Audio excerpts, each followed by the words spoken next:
嗨，大家好，我是 Judy， 你们好吗？新年刚过，很多人应该都从假期回到工作岗位了吧？不知道回到工作岗位之后，你有没有觉得自己充饱电了，准备好迎接新的一年工作给自己带来的挑战？还是还没开始工作，你看到老板跟同事，心就开始累了呢？5年前的我，完全就是后者的这个状态。当时我在金融业做着一份自己不是特别喜欢的工作，每天期待下班时间，用下班时间去补足自己想要过的生活。一开始我觉得这没有什么问题，我那时候才刚毕业，我想说这应该就是出社会的常态吧。但是我渐渐的发现，做着一份自己不喜欢的工作，给我身心所带来的疲惫跟无力感，代价真的非常大，导致后面我甚至都没有办法充分的利用我的下班时间去过我想过的生活。那对于我来说，这并不是一个理想的状态，因为每天扣除掉休息吃饭的时间，工作在我一天当中，还有在我的人生当中占了非常非常大的一部分。如果我花的这个时间并不能给我带来快乐还有满足的感觉，我觉得自己真的是太吃亏了。所以那时候在金融业工作6个月之后，我就下定决心，我要在接下来的1年之内找到真的适合自己的跑道，并且顺利的找到下一份工作。所以接下来我就经历了一系列认识自己还有转职的过程，最后我也是真的成功在7个月之内从金融业转到科技业，成功的找到适合自己的跑道。转换跑道之后的4年，薪水翻了3倍。今天就想跟大家分享一下这个有趣的故事。如果你是还在摸索自己职业发展过程的朋友，搞不好这集影片也可以给你一些参考或者是新的想法。当时在我不是很清楚自己的兴趣，同时我对任何的职业都没有特定热情的情况下，我主要是做了4件事情，帮助自己找到适合的职业规划。那我做的第一件事情呢，就是先把我不喜欢之前那份工作的原因全部写了下来，并且做一个归类，看看到底是产业的问题、职业的问题、公司的问题，还是我自己个人的问题。把这个问题分类很重要的原因是因为知道问题的根本，才能更好的去找到自己适合的职业。如果今天不喜欢这份工作，只是因为薪水不够高，不喜欢同事或者是老板，那其实你可能不需要改变你的职业跟产业，可能需要换一间公司就可以解决。就在我做完那个 exercise 之后，我就得到了一个结论，我根本就不喜欢金融业，不喜欢 financial planning， 我也不喜欢我当时那个 wealth management 的公司。对于一个要转职的角度来说，这是一个非常非常 challenging 的 scenario， 因为等于是我要完全换到不同的跑道。但是还好我有做这个 exercise， 我才知道说我要在找对产业、职业还有公司这3个方面下足功课。我首先第一个着手解决的就是产业部分，我决定用发展以及偏好来去选择产业。在进入职场之前，我从来都没有思考过说自己可能要选一个自己比较偏好喜欢的产业，更多的只是听到人家说你要选一个你有兴趣的职业。但是在进入职场之后，我发现如果你在一个自己没有很大兴趣的产业工作，是一个非常吃亏的事情。因为我当时在金融业工作，不管是休息时间或者是早上，很多同事都会聚集在一起聊股市的变化，联邦做的一切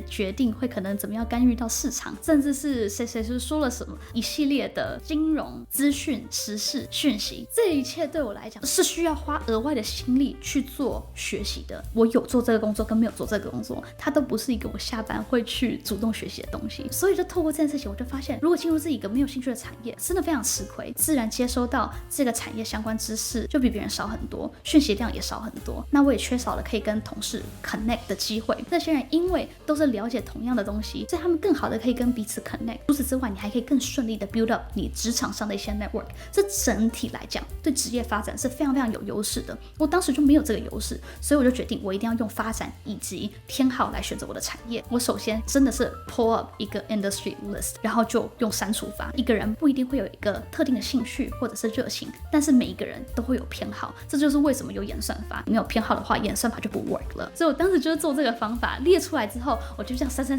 看我比较偏好哪一个，最后选出了5个产业，分别是旅游、科技、地产、行销媒体，就是 marketing and advertising， 还有 consulting。但是呢，我并没有直接从里面选一个自己最喜欢的。我接下来做的事情是，在我所在那个城市，看看在哪一个 industry 最有发展，一个 industry 发展的好，工作机会才会多，薪水可能才会比较高一点，也更好的帮助你去转职。所以接下来又经过了1轮的淘汰。当时是在温哥华，在温哥华来讲呢 ，marketing 跟 advertising 这个东西基本上就是先砍掉。相比美美国或者是亚洲来讲小很多。Consulting 一样的概念，我也先把这个砍掉。旅游这个我后来也砍掉，我不是很想这么说，但是加拿大中间那一块还有上面那一块比较偏荒凉，旅游业的方面可能没有那么的蓬勃，就剩下科技跟地产。最后在科技跟地产之间，我是怎么做决定的呢？能够了解哪一个产业，因为如果你只是用偏好跟发展就马上下决定的话，可能会因为不了解这个产业，转职之后又发现跟我想象中的不一样，感觉要从头再来一次。所以那时候我就是在科技业跟地产之间看看我有哪些朋友是在这两个产业工作的，透过他们去跟他们询问说这个产业的发展到底是怎么样，这里面到底有什么工作，公司是怎么样运行等等之类，去了解很多很多的细节，还有他们平常的工作状态，我才决定说 OK， 地产跟科技我会比较喜欢科技业。最后就决定好，我要往科技业前进。我下一步要解决的就是找到自己适合的职业。在想要解决这个问题的时候，我真的做了超级多的 research。那时候我看到很多人都会说你应该找到一个有兴趣或者是你有热情的职业，但说实话我真的是没有一个特定的兴趣或者是热情。除此之外呢，我觉得用自己的兴趣跟热情规划职业，很多时候会变成原本的那个兴趣跟热情都不再是你的兴趣跟热情。我觉得如果是那样的话就太得不偿失了，所以我觉得不太适合把兴趣当职业，除非你可以接受这个兴趣的变现方式。一个职业就是一个工作，一个工作就是要带来收入，至少对大部分人来说是这样子的。如果是要带来收入的话，它就需要变现。当你要利用那个兴趣转化为变现方式的时候，其实很多人就不会喜欢那个变现方式。比如说我很喜欢拍影片、剪辑影片发 YouTube， 但是其实我没有很喜欢当 YouTuber 的这个变现方式，因为这很多代表就是我要固定上片，而且我不一定能够拍自己真正想要拍的东西。这件事情对我来说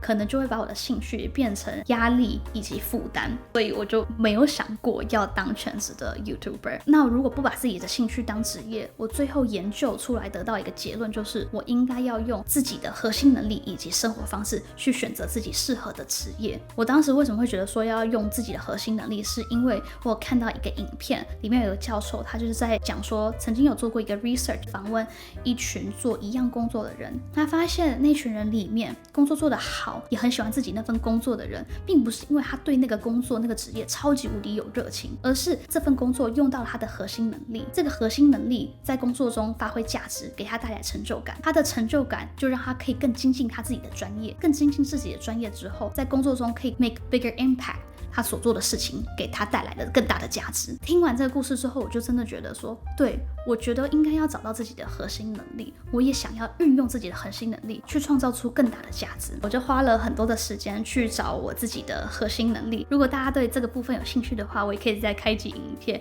因为我真的是花了一段时间才找到自己的核心能力。那我自己的核心能力最主要就是有3个，第一个是 relationship building， 第二个是 leadership，再来是 planning。 那除了核心能力之外，我有思考自己比较偏好或者是理想的生活方式。工作是生活的一部分，很多时候你选择一个职业，也就是选择了一个生活方式。如果你决定要当一个医生，你可能就要接受上大夜班，就算你人在外面被 page 的时候，你要随扣随到。如果你想要当一个 software engineer， 你就要接受你要长时间的坐在电脑前面。如果你要当一个 realtor， 你可能就要接受一直在外跑来跑去带客人去看房子。所以我觉得在选择适合自己的职业的时候，一定要把适合自己的生活方式纳入考量。我那时候就希望我的理想职业首先要有比较固定的上下班时间，因为我希望我可以很充分的利用下班时间去做一些我其他想要做的事情，比如说像拍 YouTube 影片。再来呢，我是希望我的那份职业是不要穿制服，或者是不要穿得太正式的。我真的超级受够之前在金融业要穿 business casual 甚至是 business formal。我每天期待就是下班的时候把那个高跟鞋脱掉，然后躺在沙发上把那个裙子啪这样脱掉，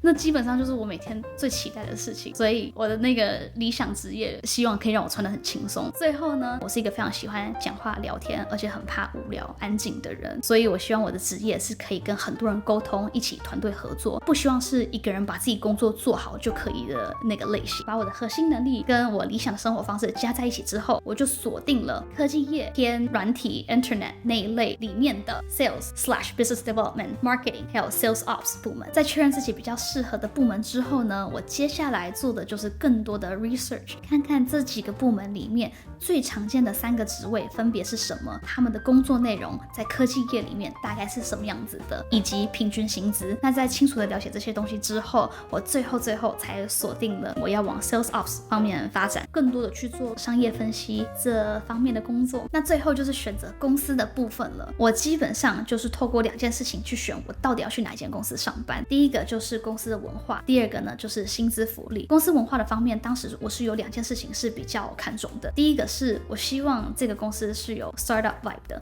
所以我就没有去找那种大型的公司。第二个呢是希望这个公司的文化是非常注重每个员工个人的 professional development， 所以我当时找的那些公司在这个方面都有一定的补助。进入科技业之后，我所有的进修拿的所有的证照等等那些所需要的费用，上万块的加币全部都是公司所出钱，我没有花过任何1分钱去上课。那薪资福利方面呢，我基本上就是采取有我想要的公司文化的公司里面，谁 offer 给的最高就选哪一个。福利的话，我觉得每个人在不同的时间会想要不一样的福利，我当时比较重视的就是奖金以及股票这方面的，我就没有那么的看重放假以及产假那些的。好，那以上呢就是非常细节我找到适合自己工作的方式，这个方式肯定不是适合每一个人，但是如果你刚好是在为这件事情做烦恼，希望这个影片可以给你一些参考。除此之外，如果你是对自己工作不开心的朋友，我觉得认识自己还要找到适合自己的工作是非常值得花时间研究的。希望一个成功的例子可以给你一点信心。那我们这一集就先到这边，我们下一集见，拜。